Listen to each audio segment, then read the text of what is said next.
मेरा सवाल होगा हमारे साथ जो डिप्लोमेट्स बैठे हैं, हमारे साथ जो अमेरिका से अभी वो अमेरिका से आए हुए हैं धीरज कौल जी, उनसे भी मैं जानना चाहूंगा। लेकिन ट्रंप से मुलाकात से पहले, मोदी से मुलाकात से पहले ट्रंप की प्रेस कॉन्फ्रेंस, इस वक्त की बड़ी खबर, रात 11:30 बजे ट्रंप करेंगे प्रेस कॉन्फ्रेंस। टैरिफ पर ट्रंप कर सकते हैं बड़ा ऐलान, जो कि अपने सोशल मीडिया हैंडल पर वो ऑलरेडी कर चुके हैं।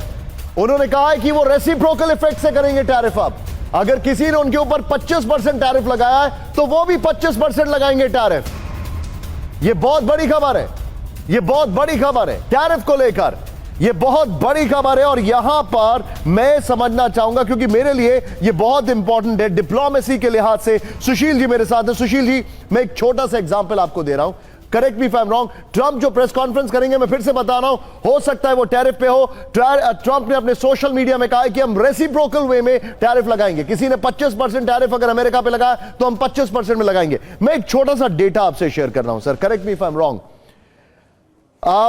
भारत का जो एवरेज टैरिफ है वो 9.5% है यूएस एक्सपोर्ट से, एवरेज। और यूएस का जो यूएस लगाता है इंडियन एक्सपोर्ट पर वो 3% है। भारत के बाद थाईलैंड आता है 6.2%, चाइना आता है 7.1%, जिसके वो ऑलरेडी 10% लगा चुके हैं टैरिफ। क्या आपको लगता है कि ट्रंप हमें कोई लीवे देंगे, हमें थोड़ी सी रियायत देंगे?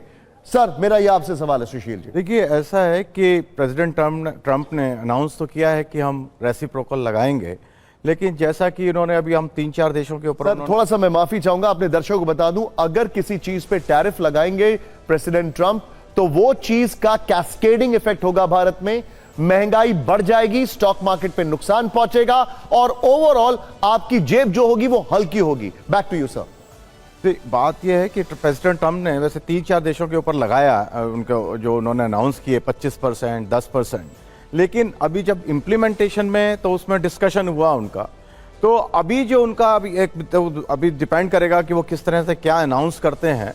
लेकिन मेरे विचार से कि ये नेगोशिएशन टैक्टिक है कि वो अनाउंस करेंगे कि हम ये करना चाहते हैं, और उसको हो सकता है वो कहें कि हम इसका मैकेनिज्म निकालेंगे। लेकिन सर अभी तक वो सिर्फ नेगोशिएट कर पाए हैं मेक्सिको और कनाडा से। और कैसे किया है उन्होंने? बड़ा इंटरेस्टिंग वॉल स्ट्रीट जर्नल का आर्टिकल है आज का, उन्होंने मेक्सिको के ऊपर टैरिफ लगाए, काफी बड़े टैरिफ लगाए, और मेक्सिको ने तुरंत बॉर्डर पर अपने सैनिक तैनात कर दिए और कहा कि नारकोटिक्स का वहां पर किसी भी तरीके से स्मगल नहीं होने देंगे। तो क्या हमारे पास भी कुछ ऐसा है, कोई ऐसा do we have a hidden hand जो हम ट्रंप के सामने रखें? इट्स वेरी सिंपल कि वो चाहते, जो टैरिफ लगाने का उनका जो मेन उद्देश्य है वो ये है कि जो ट्रेड इम्बैलेंस है उसको ठीक करा जाए। राइट। तो उसमें भारत के पास ऑलरेडी का तरीका है, क्योंकि जो ऑयल हम खरीद रहे हैं, क्रूड ऑयल, वो हम जो है अभी हमारी परसेंटेज कम है उनसे, और यूएसए जो है हमें ऑयल बेचने के लिए तैयार है, तो और हम बहुत आसानी से उनसे खरीद सकते हैं। दूसरा, अभी डिफेंस के बारे में भी बात चल रही है। तीसरा जो है, हम उनके इंटरेस्ट के जो एरियाज हैं, इलेक्ट्रॉनिक्स हैं और इस तरह के जो कुछ और एरिया हैं जो उनके, तो उसमें हम वहाँ कंसेशन देने की ऑलरेडी बातचीत चल रही है। तो मेरे विचार से ये जो है एक ऐसा मुद्दा है कि जो बहुत लंबा मेरे विचार से नहीं चलेगा। ओके। अब मैं, वो कहते ना, एक अंग्रेजी में कहावत है, addressing the elephant in the house, in the room, यानी जो सबसे कठिन मुद्दा है उसके ऊपर मैं सीधे बात करता हूं, सारी चीजें इधर उधर करके। और वो टैरिफ के लिहाज से मैं फिर से बोल रहा हूं, हमारे भारत के जितने भी दर्शक हैं, टैरिफ क्यों, आप बम गोला बारूद की बात करते हैं। अगर ट्रंप ने टैरिफ लगाया, जो कि वो लगा रहे हैं, स्टील और एल्यूमिनियम पे लगाया, स्टॉक मार्केट धड़ाम से गिर गया। अगर वो फिर से लगाएंगे, चीजें करेंगे, तो बहुत ज्यादा नुकसान होगा। मैं सीधे चल रहा हूं यहां पर, मेरे साथ हमारे खास मेहमान यहां पर मौजूद हैं, प्रोफेसर राजन सर। क्विक टेक, एक केस स्टडी के साथ आपके सामने मैं लेके आ रहा हूं। 2018 भारत और अमेरिका के सबसे अच्छे संबंध, ट्रंप और मोदी जी के बहुत अच्छे संबंध। लेकिन ट्रंप ने क्या किया? ट्रंप ने 25%, $761 मिलियन की स्टील पर टैक्स लगा दिया, टैरिफ लगा दिया। 10% टैरिफ लगा दिया एल्यूमिनियम पर, $382 मिलियन की एल्यूमिनियम पर। और उससे क्या हुआ कि करीब 25 यूएस प्रोडक्ट्स पे कस्टम ड्यूटी बढ़ गई।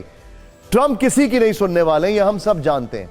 ट्रंप को कैसे मैनेज किया जाए, क्योंकि प्रधानमंत्री मोदी बता चुके हैं यूक्रेन युद्ध के दौरान कि he is also a hard bargainer, और वो जो लाइन टो करते हैं तो वो एकदम टो करते हैं। What is your take on it sir? देखिए, जहाँ तक ट्रंप की बात है तो चाहे दोस्त हो या दुश्मन, उसमें वो विभेद नहीं करते हैं, उसको अलग अलग बर्ताव नहीं करते हैं टैरिफ को लेके और इकोनॉमिक ट्रेड इशू को लेके।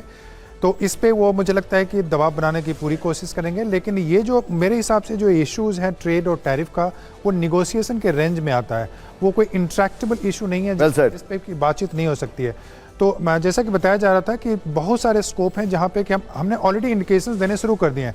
जैसे कि हमने जो हैवी बाइक्स हैं 1600 सीसी से ऊपर का, उसका हमने बजट में, पिछले बजट में 50% से 30% पे लिया। ये एक तरह से अटेम्प्ट था, एक तरह से मैसेज भेजने की कोशिश हो रही थी, क्योंकि हार्ले डेविडसन जो कंपनी है उससे ट्रंप काफ़ी करीब माने जाते हैं।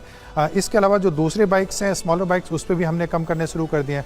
तो काफ़ी कम करने की संभावना है और टैरिफ का असर पड़ेगा। वो टैरिफ इसलिए लगाना चाह रहे हैं क्योंकि वहाँ पे वो अपने इंडस्ट्री को प्रमोट करना चाहते हैं, एम्प्लॉयमेंट जनरेट करना चाहते हैं और अपने इन्फ्लेशन को भी एक तरह से कंट्रोल करने की कोशिश करते हैं। हालांकि लोगों का मानना है कि इन्फ्लेशन वहाँ पे बढ़ेगा। इसका असर हमारी इंडस्ट्रीज पे पड़ेगा, लेकिन इतना ज़्यादा नहीं पड़ेगा कि जिसके कारण से हमें अपने पॉलिसी अमेरिका के लिए बदलने की ज़रूरत हो। जो रेंज है बेसिकली निगोशिएशन $35 बिलियन के लिए चल रहा है, क्योंकि ट्रेड डेफिसिट जो इम्बैलेंस है वो $35 बिलियन का है। उसमें काफ़ी स्पेस है हमारे पास, एनर्जी, इलेक्ट्रॉनिक गुड्स, फार्मास्यूटिकल इत्यादि पे, तो काफ़ी स्पेस है और भारत मुझे लगता है कि काफ़ी निगोशिएट कर पाएगा। लेकिन ये बता दूं कि निगोशिएशन लंबा चलेगा। ये नेगोशिएशंस जो है लंबा चलेगा। और मैं ये जानना चाहूंगा मनीष के पास कि क्या क्वाड को भारत होस्ट करने वाला है इस साल? ट्रंप को इनवाइट किया जाएगा भारत में? ये मेरा सवाल है।